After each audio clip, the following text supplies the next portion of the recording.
Hello friends, आपका learn dip में स्वागत है। आज हम लोग कुछ नए चैप्टर के साथ और अलग चैप्टर के साथ हाजिर हैं। देखा जाए यह जो ऐसा चैप्टर है ये आपके हर एक एग्जाम, चाहे बीपीएससी हो, कोई भी पीसीएस हो, कोई भी ऑब्जेक्टिव टाइप क्वेश्चंस देंगे या कितने भी एग्जाम हो, उस हर एग्जाम्स में इससे क्वेश्चन बनते हैं।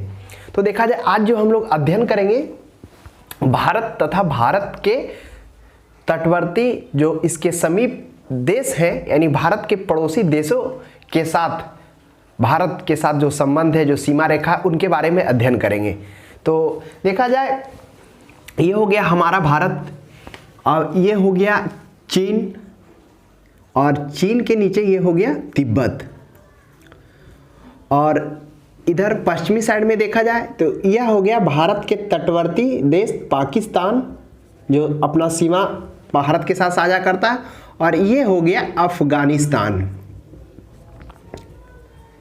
और ये हो गया बांग्लादेश, और ये हो गया म्यांमार। तो ये हो गए भारत के पड़ोसी देश जो अपना भारत के साथ सीमा साझा करते हैं। तो आज हम लोग अध्ययन करेंगे कि कौन कौन से देश भारत के साथ सीमा साझा करते हैं, कितना करते हैं, उन सभी के बारे में जानेंगे। तो देखा जाए ये जो सभी जो देश हैं भारत के साथ जो स्थलीय सीमा साझा करते हैं, वह कौन कौन साझा करते हैं? पाकिस्तान, अफगानिस्तान, चीन, बांग्लादेश और म्यांमार, और ये हो गया नेपाल, और यही नेपाल के बगल में ये हो गया बिहार, जो क्या करता है अपना जो बिहार के कुछ जिले जो हैं नेपाल के साथ साझा करते हैं अपना बॉर्डर। वो हम लोग आगे क्लास में जब पढ़ेंगे तो उसमें देखेंगे कि भारत के जो विभिन्न राज्य हैं वो किन किन देशों के साथ अपना सीमा साझा करते हैं, कौन कौन से देश लगते हैं, उनका हम लोग नेक्स्ट में देखेंगे। यह जो है हम लोग देखेंगे भारत तथा उसके पड़ोसी देश से संबंधित जो प्रश्न पूछे जा सकते हैं, जो प्रश्न बनते हैं। तो देखा जाए सबसे बड़ी बात है जो भारत के साथ जो स्थलीय सीमा है वह 7 स्थल यानी 7 जो देश है वह स्थलीय सीमा के साथ साझा करता है, और 2 जलीय सीमा के साथ। तो 2 जलीय सीमा कौन कौन से हैं? वह एक हो गया श्रीलंका और एक हो गया मालदीव। ये 2 ऐसे देश हैं जो क्या करते हैं, जलीय सीमा के साथ साझा करते हैं, और 3 ऐसे देश हैं जो स्थल और जल ये दोनों के साथ सीमा साझा करते हैं। उनमें एक हो गया पाकिस्तान, और एक हो गया बांग्लादेश, और एक हो गया म्यांमार। ये 3 ऐसे देश हैं जो स्थल और जल के साथ अपनी सीमा साझा करते हैं भारत के साथ। तो यहाँ से देखा जाए जो पाकिस्तान, यहाँ से जो पाकिस्तान से लेके होते हुए ये बांग्लादेश तक, जहाँ पर गंगा यमुना मिलती है और ये अरब सागर में जाकर मिलती, उस क्षेत्र तक जो भारत स्थलीय सीमा की, भारत की जो स्थलीय सीमा है, भारत की जो स्थलीय सीमा है वह टोटल 15,200 किलोमीटर यह स्थलीय सीमा के साथ साझा करता है। और ये स्थलीय सीमा हो गया, और भारत के जो जलीय सीमा है, यानी यह यहाँ गुजरात से लेकर यहाँ तक होते हुए, दक्षिण से होते हुए यहाँ बांग्लादेश तक, जहाँ क्या होती है गंगा यमुना बहती, वहाँ तक जो उसकी स्थलीय सीमा है, उसके जो जलीय सीमा है वह कितना है? 6100 किलोमीटर है। तो ध्यान में रखेंगे यह इसकी क्या है, जो जलीय सीमा, यानी जल के साथ जो इसकी लंबाई है वह साझा करती है 6100 किलोमीटर, और जो स्थलीय भाग है वह 5200 किलोमीटर साझा करती है। और इधर देखा जाए ये हो गया जलीय, इस जलीय सीमा में ये हो गया अरब सागर, और सॉरी ये अरब सागर नहीं होगा, ये हो गया बंगाल की खाड़ी, और ये हो गया अरब सागर, और नीचे हो गया हिंद महासागर।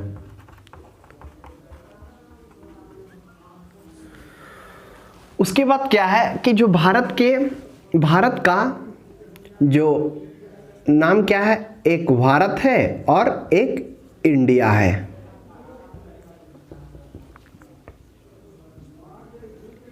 यही भारत के संविधान में इस भारत का दो नाम मिलता है जिसे लिखा गया है, एक भारत और एक इंडिया। देखा जाए जो भारत के बीच में एक क्या है, विंध्याचल पर्वत है। इस विंध्याचल पर्वत के ऊपरी सीमा में यानी उत्तर के भाग को उत्तरी भारत कहा जाता है और नीचे के भाग को दक्षिणी भारत कहा जाता है।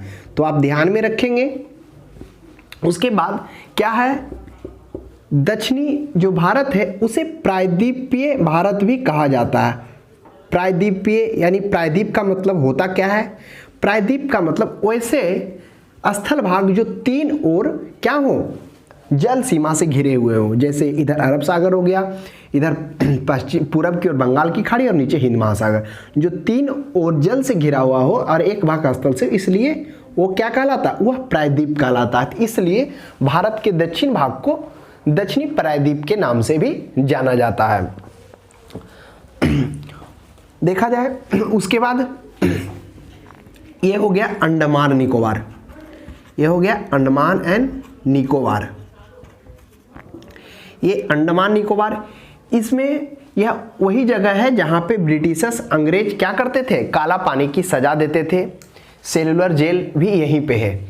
तो यही अंडमान निकोबार है। इसमें द्वीप, एक द्वीप होता है, द्वीप वे होते हैं जो चारों ओर जल से घिरे हुए हैं।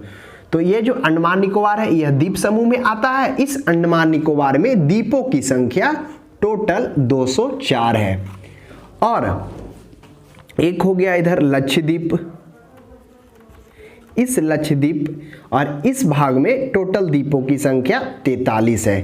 तो आप ध्यान में देंगे, कभी कभी प्रश्न इससे भी पूछे जाते हैं कि भारत में टोटल द्वीपों की संख्या कितनी है। तो टोटल द्वीप कितने हो गए, 247 यानी 247 टोटल द्वीप हो गए। और कभी कभी प्रश्न यहां से भी पूछ दिया जाता है कि लक्षद्वीप में टोटल द्वीपों की संख्या कितनी है।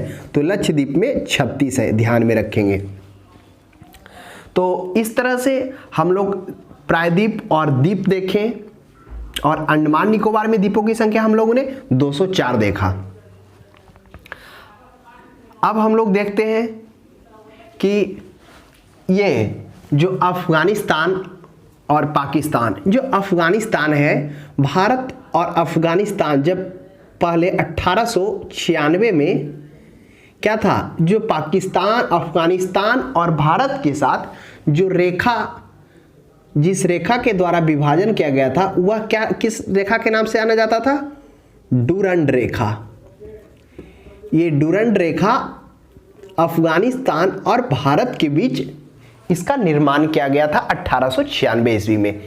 और वर्तमान में अगर पूछा जाए तो यह डूरंड रेखा पाकिस्तान और अफगानिस्तान को विभाजित करता है। लेकिन यह बनाया किस लिए गया था उस टाइम, अफगानिस्तान और भारत के लिए। तो ध्यान में रखेंगे, अगर प्रश्न पूछा जाए कि डूरंड रेखा किन देशों के विभाजन के लिए, किन दो देशों के सीमा का निर्धारण करता था या बनाया गया था, तो वह होगा भारत और अफगानिस्तान। लेकिन पूछा जाए वर्तमान में डूरंड रेखा किन दो देशों की रेखा है, विभाजित करता है, तो वह पाकिस्तान और अफगानिस्तान होगा। तो ये आप क्लियर करेंगे, यह 1896।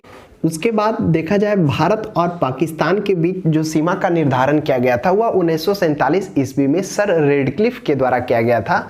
तो हम लोग ध्यान में रखेंगे, जो भारत और पाकिस्तान के बीच सीमा का निर्धारण किया गया था वह रेडक्लिफ के नाम से, रेडक्लिफ रेखा के नाम से जाना जाता है। वह सन 1947 ईस्वी में किया गया था। उसके बाद चीन और भारत के साथ जो सीमा का निर्धारण किया गया था यह 1914 ईस्वी में किया गया था। यह जो मैकमोहन रेखा के द्वारा, मैकमोहन यानी ये जो मैकमोहन रेखा था, इन्हीं के द्वारा चीन और भारत के बीच सीमा का निर्धारण किया गया था। यह 1914 ईस्वी में किया गया था। यह जो सीमा का निर्धारण है, जो चीन अपनी सीमा को टच करता भारत के साथ, वह अरुणाचल प्रदेश में, यहीं पे जो यहाँ फिगर में दिया गया वो टच करता है। अब उसके बाद हम लोग देखेंगे कौन कौन सा देश भारत के साथ अपना सबसे ज़्यादा सीमा स्थल साझा करता है। तो आपको फिगर में देखने से लग रहा होगा कि सबसे ज़्यादा स्थलीय भाग जो भारत के साथ साझा करता है वह चीन, लेकिन वास्तविक में चीन नहीं है, वह है बांग्लादेश। बांग्लादेश भारत के साथ 4096 किलोमीटर की सीमा रेखा भारत के साथ साझा करता है। उसके बाद सबसे कम जो भारत के साथ सीमा साझा करता है वह अफगानिस्तान। ये जो अफगानिस्तान है वह मात्र 106 किलोमीटर भारत के साथ अपना सीमा साझा करता है। तो ध्यान में रखेंगे। इस तरह से आज हम लोगों ने देखा कि कौन कौन सा देश भारत के साथ स्थलीय भाग से जुड़े हुए हैं और जलीय भाग से जुड़े हुए हैं। सबसे अधिक सीमा का निर्धारण कौन सा देश के साथ है। तो यह प्रश्न जो इस चैप्टर से प्रश्न है, आज तक हमने जो भी एग्जाम दिया है लगभग एग्जाम में इससे प्रश्न देखने को मिला है। तो आप ध्यान में रखेंगे कि कौन से भाग कहाँ पे है, और आशा करते हैं यह मैप के माध्यम से आपके माइंड में सेट हो गया होगा और याद भी हो गया होगा। तो जो हम लोगों ने आज देखा, क्या क्या देखा, द्वीप देखा, प्रायद्वीप देखा, फिर उसके बाद सबसे अधिक सीमा का निर्धारण किसके साथ होता है, बांग्लादेश के साथ, और फिर नेपाल है। उसके बाद जो आगे का चैप्टर होगा, क्लास होगा, उसमें हम लोग देखेंगे कि भारत के कौन कौन से राज्य हैं जो देशों के साथ सीमा साझा करते हैं, कौन से राज्य हैं जो सबसे अधिक देश के साथ सीमा साझा करते हैं। उन सभी राज्यों के बारे में और देश के बारे में, भारत के आंतरिक राज्यों के बारे में पढ़ेंगे। यह जो था भारत तथा भारत के पड़ोसी देश से संबंधित जो भी प्रश्न बन सकते, पूछे जा सकते, उनसे रिलेटेड था। तो आज के लिए इतना ही। अब हम लोग अगले क्लास में मिलते हैं, तब तक के लिए नमस्कार।